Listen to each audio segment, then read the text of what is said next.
बच्चों, आज हम गणेश जी के स्वरूप का तत्व दर्शन जानेंगे। बच्चों, आपने देखा होगा कि हमारे हिंदू धर्म में अनेक भगवान हैं और सबका अलग अलग स्वरूप है। सबके वाहन अलग हैं, शरीर की बनावट अलग अलग है और अस्त्र शस्त्र भी अलग अलग हैं। क्या आपने जाना कि हमारे ऋषि मुनियों ने उन्हें ऐसा रूप क्यों दिया? आज हम भगवान गणेश के चित्र में दिए गए उनके स्वरूप की 12 विशेषताएं जानेंगे। पहली, सजगता। भगवान गणेश का मस्तक बड़ा दिखाया जाता है, जो उनकी बुद्धिमानी को और सजगता को दर्शाता है।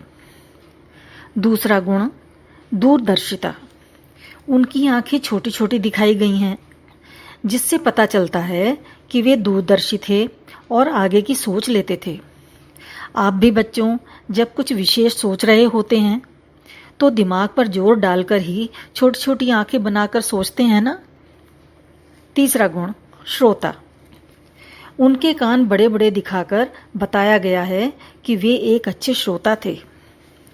चौथा गुण, प्रतिष्ठित।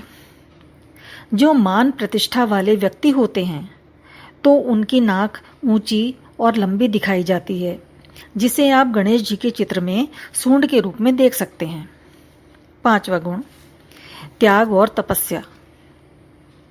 हमारे प्राचीन ग्रंथ, चारों वेद और 18 पुराणों के लेखन का कार्य चल रहा था, जिसे गणेश जी लिख रहे थे और वेद व्यास जी बोल रहे थे। जब गणेश जी लिख रहे थे तो उनका कलम लिखते लिखते टूट गया। कहा जाता है कि गणेश जी ने अपने दांत को तोड़कर फिर उससे कलम का काम किया और उस साहित्य को फिर से लिखना शुरू किया। इससे तात्पर्य यह है कि जब लोक मंगल का कार्य या भगवान का काम हो रहा हो तो अपनी प्रिय से प्रिय वस्तु देने में कोई हिचक नहीं होनी चाहिए। ये घटना गणेश जी के त्याग और लगातार लेखन कार्य करना उनकी तपस्या को दर्शाती है। इससे बच्चों हमें सीख मिलती है कि नेतृत्व करने वालों को लोक कल्याण के लिए अपनी प्रिय से प्रिय वस्तु भी उस कार्य के लिए देनी पड़े तो सहर्ष दे देनी चाहिए। छठा गुण, गंभीरता।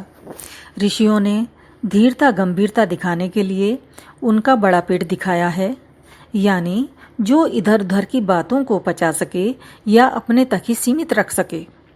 इसी धीरता गंभीरता को बड़े पेट से दिखाया गया है।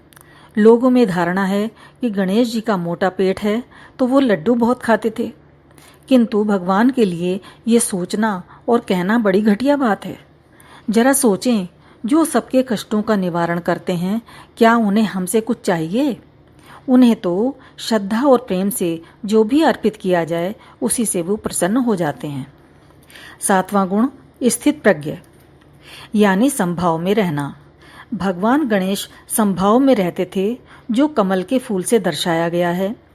कमल के फूल की विशेषता है कि उस पर कीचड़ नहीं चिपकती और यदि उस पर पानी गिरे तो वह उसे बूंद बना देता है और फिर स्वयं को भगवान के लिए अर्पण कर देता है।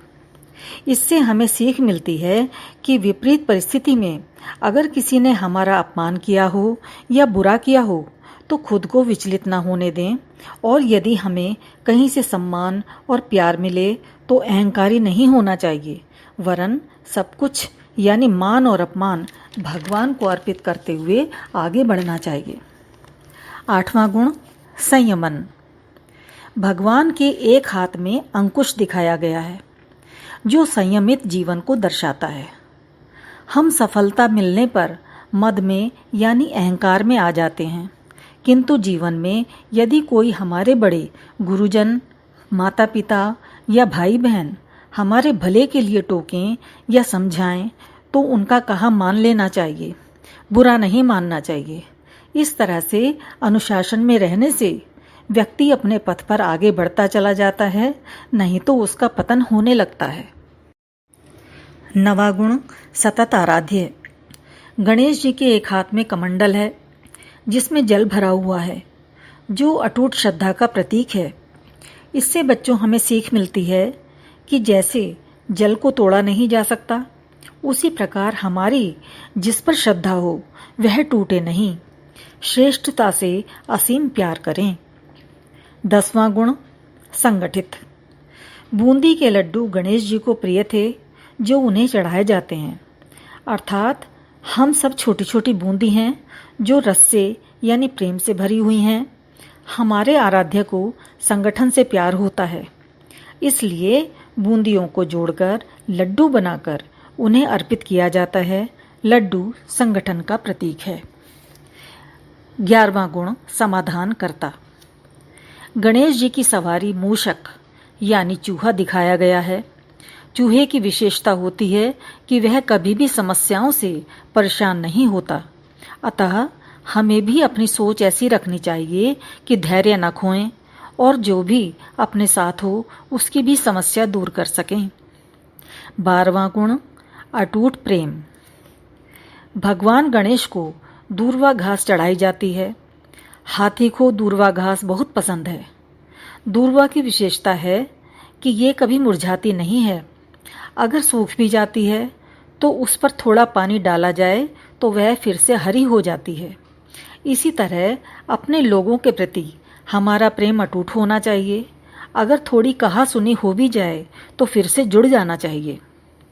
इस प्रकार चित्र में दिए भगवान के स्वरूप से हमने जाना कि यदि हम भी भगवान के इन आदर्शों को अपनाएं तो एक अच्छे नेतृत्वकर्ता, लीडर, मैनेजर, सुपरवाइजर या व्यवस्थापक जैसे पद को सुचारू रूप से चलाया जा सकता है।